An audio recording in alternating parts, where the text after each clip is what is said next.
Hello students, आज हम व्याकरण विभाग का शब्द भेद यह घटक पढ़ने वाले हैं। शब्द के भेद कुल 8 है, जिन्हें विकारी शब्द और अविकारी शब्द इन 2 भागों में विभाजित किया गया है। अब हम देखेंगे विकारी शब्द किसे कहते हैं। विकारी वे शब्द है जिनके रूप लिंग, वचन और कारक के आधार पर बदल जाते हैं। जिन शब्दों में लिंग, वचन, कारक और काल के अनुसार बदलाव आता है, परिवर्तन होता है, उसे विकारी शब्द कहते हैं। जैसे लड़का, यह संज्ञा है। अगर इसका लिंग बदला जाए तो शब्द होगा लड़की। अगर इस शब्द में वचन परिवर्तन किया जाए तो शब्द होगा लड़के। इस प्रकार इन शब्दों में लिंग, वचन, कारक तथा काल के अनुसार बदलाव आता है, इसलिए इन शब्दों को विकारी शब्द कहते हैं। संज्ञा, सर्वनाम, विशेषण और क्रिया, इन शब्द भेदों का समावेश विकारी शब्दों में किया जाता है। बच्चों, आपने संज्ञा, सर्वनाम, विशेषण और क्रिया, इन शब्द भेदों का अध्ययन लगभग 5वीं कक्षा से किया है। आज हम अविकारी शब्द किसे कहते हैं, इसके बारे में जानकारी प्राप्त करेंगे। अब हम देखते हैं अविकारी शब्द किसे कहते हैं। अविकारी शब्द को ही अव्यय कहा जाता है। अविकारी वे शब्द है जिनके रूप में लिंग, वचन और कारक के द्वारा कोई परिवर्तन नहीं आता, अर्थात इनका रूप सदा एक सा रहता है। जिन शब्दों में लिंग, वचन, कारक और काल के अनुसार परिवर्तन नहीं होता, उन शब्दों को अविकारी शब्द कहते हैं। जैसे कि पास। अगर हम वाक्य लिखते हैं, लड़की पेड़ के पास खड़ी है, यहाँ पर लड़की यह संज्ञा है। अगर हम संज्ञा बदलते हैं, लड़का पेड़ के पास खड़ा है, संज्ञा बदलने के बाद भी पास इस शब्द में परिवर्तन नहीं आया, इसलिए उसे अविकारी शब्द कहते हैं। तथा मैं उसके बिना नहीं रह सकता, यहाँ पर नहीं रह सकता यह वर्तमान काल दर्शाता है। अगर इसमें परिवर्तन किया जाए और वाक्य बनाया जाए, मैं उसके बिना नहीं रह सकूँगा, यहाँ पर काल परिवर्तन हुआ है, फिर भी के बिना इस शब्द में परिवर्तन नहीं हुआ है और इसीलिए इन शब्द को अविकारी शब्द कहते हैं। इसी प्रकार और, परंतु, साथ, कारण आदि शब्दों में भी वचन, लिंग और कारक के अनुसार परिवर्तन नहीं आता। अब हम अविकारी शब्दों के भेद देखेंगे। अविकारी शब्द अथवा अव्यय के 4 भेद हैं। पहला है क्रिया विशेषण अव्यय, दूसरा संबंध सूचक अथवा संबंध बोधक अव्यय, तीसरा भेद है समुच्चय बोधक अव्यय और चौथा विस्मयादि बोधक अव्यय।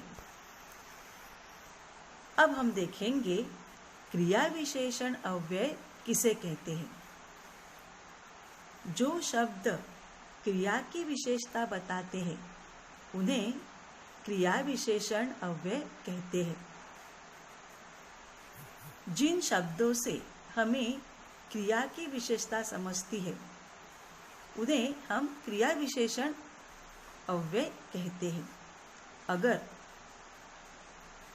क्रिया को हम सवाल पूछते हैं कब, कहाँ, कैसे, इस प्रकार सवाल पूछने के बाद हमें जो जवाब मिलता है उसे हम क्रिया विशेषण अव्यय कहेंगे।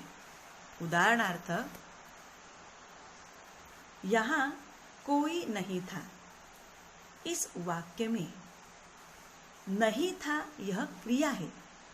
अगर हम उसे सवाल पूछते हैं कहाँ कोई नहीं था, तो हमें जवाब मिलता है यहाँ। अर्थात यहाँ यह शब्द नहीं था इस क्रिया की विशेषता दर्शाता है, इसलिए यहाँ यह शब्द क्रिया विशेषण अव्यय है। इसी प्रकार दूसरा वाक्य है, हम आज घूमने जाएंगे। कहाँ घूमने जाएंगे? शब्द का जवाब प्रश्न पूछने के बाद हमें जवाब नहीं मिलेगा, पर अगर हम सवाल पूछते हैं कब घूमने जाएंगे, तो हमें जवाब मिलेगा आज। उसी प्रकार तीसरा वाक्य है, बस धीरे धीरे चलने लगी। बस कैसे चलने लगी? तो जवाब है धीरे धीरे। और चौथा वाक्य है, उसका घर दूर है। उसका घर कहाँ है? उत्तर है दूर। तो इस प्रकार क्रिया को सवाल पूछने के बाद क्रमशः आज, धीरे धीरे, दूर आदि शब्द हमें उत्तर के तौर पर मिले हैं और इसलिए वे शब्द क्रिया विशेषण अव्यय है। अगला प्रकार है संबंध सूचक अव्यय। इस अव्यय की परिभाषा, जो अव्यय संज्ञा या सर्वनाम के बाद आकर उस संज्ञा या सर्वनाम का संबंध वाक्य के दूसरे शब्दों के साथ निर्धारित करते हैं, उन्हें संबंध सूचक अव्यय कहते हैं। यहाँ पर वाक्य में जो संज्ञा या सर्वनाम आई हुई है, उन शब्दों के बाद जो शब्द आता है और संज्ञा और सर्वनाम का उसी वाक्य के अन्य शब्द के साथ जो शब्द संबंध दर्शाता है, उसे संबंध सूचक अव्यय कहते हैं। इस अव्यय को पहचानने के लिए एक सरल उपाय भी है, जैसे कि जो शब्द विभक्ति के बाद आता है, ने, से, के, की आदि विभक्तियां हैं, और इन विभक्तियों के बाद जो शब्द आता है उसे संबंध सूचक अव्यय कहते हैं। किंतु हर वाक्य में विभक्ति आएगी ही ऐसा नहीं होता है, और इसलिए संबंध सूचक अव्यय पहचानने के लिए इस परिभाषा का उपयोग करना अनिवार्य है। उदाहरणार्थ, घर के सामने नदी है। यहाँ पर घर और नदी, इन दो शब्दों को के सामने इस शब्द ने घर और नदी इन दो शब्दों को जोड़ा है तथा इन दो शब्दों में संबंध दर्शाया है, इसलिए सामने यह संबंध सूचक अथवा संबंध बोधक अव्यय कहलाता है।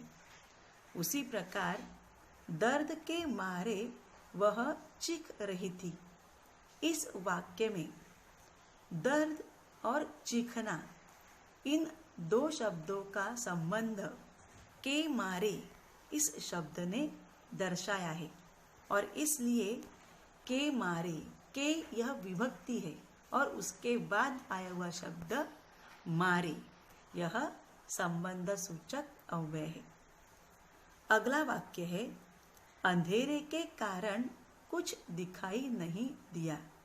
यहाँ पर अंधेरा और कुछ दिखाई न देना इन शब्दों का संबंध कारण इस शब्द ने जोड़ लिया है और इसलिए कारण यह संबंध सूचक अव्यय है।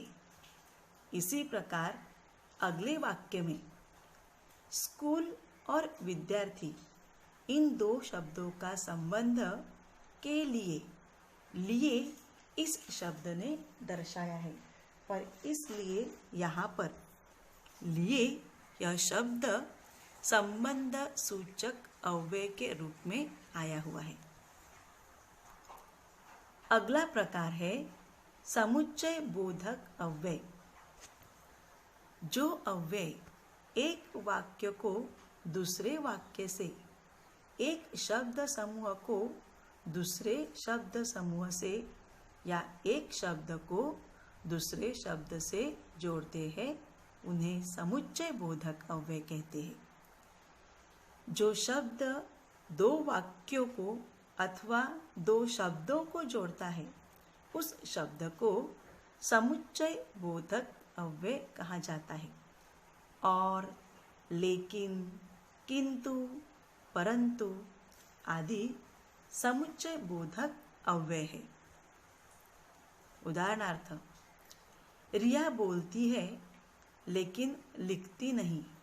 इस वाक्य में बोलना और न लिखना इन दो वाक्यों को लेकिन इस शब्द ने जोड़ा है, इसलिए लेकिन यह शब्द समुच्चय बोधक अव्यय है। इसी प्रकार दूसरा वाक्य है वह मेहनती है इसलिए सफल हो गया। यहाँ पर मेहनती होना और सफल होना इन दो शब्द समूह को इसलिए इस शब्द ने जोड़ लिया है, इसलिए यह शब्द समुच्चय बोधक अव्यय कहलाता है। अगला वाक्य है विजय और जय दोनों पक्के मित्र हैं। यहाँ पर विजय और जय इन दो शब्दों को और इस शब्द ने जोड़ लिया है, इसलिए और यह शब्द संबंध समुच्चय बोधक अव्यय है। अगला वाक्य है जल्दी चलो ताकि हम पहुंच जाएंगे। यहाँ पर भी जल्दी चलना और पहुंच जाना इन शब्द समूह को ताकि इस शब्द ने जोड़ लिया है, इसलिए यह शब्द समुच्चय बोधक अव्यय है। अंतिम प्रकार है विस्मयादि बोधक अव्यय।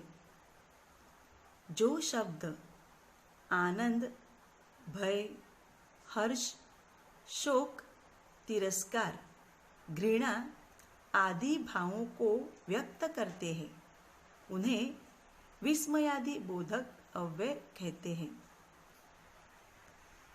कभी कभी हमारे मन के भाव प्रकट करने के लिए हम कुछ शब्दों का उपयोग करते हैं, जैसे कि ओह यह क्या हुआ। यहाँ पर ओह इस शब्द का कोई अर्थ नहीं है, किंतु इस शब्द द्वारा हमारे मन में छिपा भाव प्रकट होता है। वैसे ही वाह क्या सुंदर साड़ी है। किसी वस्तु को देखने के बाद हमारे मन में जो आनंद और प्रशंसा भरे शब्द है, प्रशंसा भरा भाव जो है वो प्रकट होता है। ऐसे शब्दों को हम विस्मयादि शब्द या विस्मयादि बोधक अव्यय कहते हैं। उदाहरणार्थ यहाँ पर कुछ वाक्य दिए हुए हैं, जैसे कि वाह क्या सजावट की है, अरे तुम अभी तक गए नहीं? हाय, यह क्या हो गया? हाँ, यही तो मैंने कहा था। इन वाक्यों में वाह, अरे, हाय, हाँ आदि जो शब्द है, इनके कोई अर्थ नहीं है, किंतु इन शब्दों द्वारा मन के भाव प्रकट होते हैं और इसीलिए इन शब्दों को विस्मयादि बोधक अव्यय कहते हैं। बच्चों, यहाँ पर कुछ प्रश्न दिए हुए हैं जिनमें से आपको अव्यय ढूंढकर उसका भेद आपको लिखना है। जैसे कि पहला वाक्य है, उसके जहन से उसका नाम और पता पूरी तरह खो चुके थे। इस शब्द में नाम, पता, इन दो शब्दों को और इस शब्द ने जोड़ लिया है, इसलिए और यह शब्द अव्यय है तथा दो शब्दों को जोड़ने के कारण इस शब्द का भेद है समुच्चय बोधक अव्यय। इसी के अनुसार जो अन्य वाक्य यहाँ पर दिए हुए हैं, उन वाक्यों में से आपको अव्यय ढूंढकर उनका भेद लिखना है।